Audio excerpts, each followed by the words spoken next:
और फिर चले गए। उसको तो कुछ मालूम ही नहीं था कि क्या हो गया इस बीच में।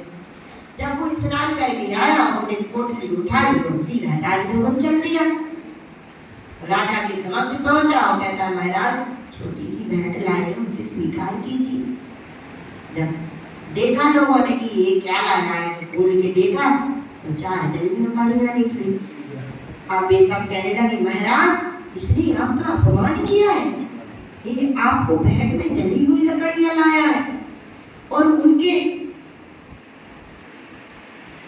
दरबार में कवि कालिदास थे जो उनकी नवरत्नों में एक थे, और उनकी आदत क्या थी कि जब भी और उसको लोगों ने कहा कि इसको दंड देना है, इसे फांसी की सजा दी जाएगी राजा के अपमान में। जब उनने ये बात सुनी तो सुनते, बताओ इसने क्या किया है, आखिर इतने से अपराध की उसको इतनी बड़ी सजा क्यों। और उनकी आदत थी कि अगर किसी निरपराध को दंड दिया जाता था तो ऐन गैन प्रकरण जैसे भी बने वैसे उसे वो बचाने की कोशिश करते थे। तो उन्होंने कहा, महाराज रुक जाइए, इसे दंड मत दीजिए। उनका क्यों? कहता है, 4 लकड़ियां जो लाया है इसमें बहुत बड़ा रहस्य है। क्या रहस्य?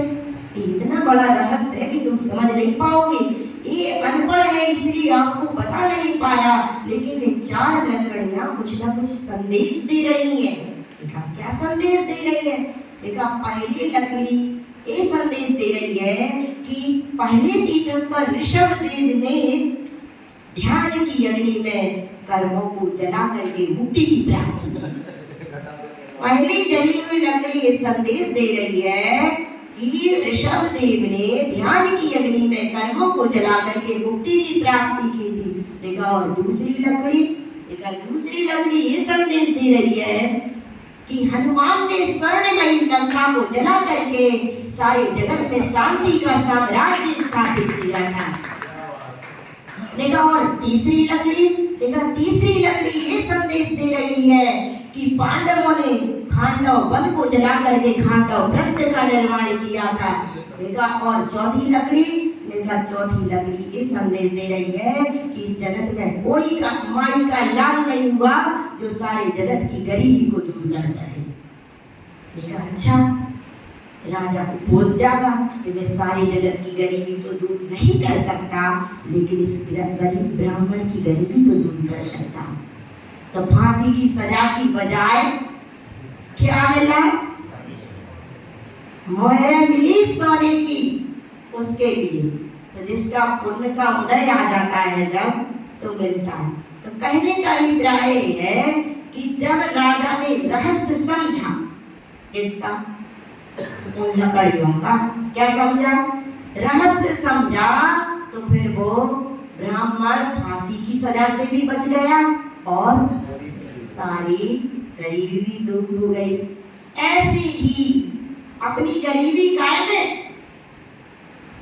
सत्य का बोध नहीं है। इसीलिए बाहर की संपत्ति से कोई धनवान नहीं होता, निजगुण की संपत्ति से धनवान होता है।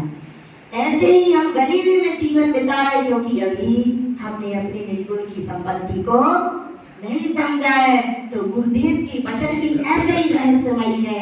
इन रहस्यों को हम समझ लेंगे तो सत्संग बढ़ा ले, गरीबी हटा ले, सत्संग बढ़ा ले, गरीबी हटा ले, निजातम खजाने की निधि मिल रही है, निजातम खजाने की निधि मिल रही है। कितने घर बसाए, कितने उजाड़े, तुम्हें घर बसाने की लतें पड़ गई है, तुम्हें घर बसाने की लत पड़ गई है। ऐसे ही ये शून्य स्वभाव ग्रंथाधिराज छोटे छोटे सूत्रों के माध्यम से गुरुदेव ने बहुत गहरे रहस्य समझाए हैं। अपने स्वभाव की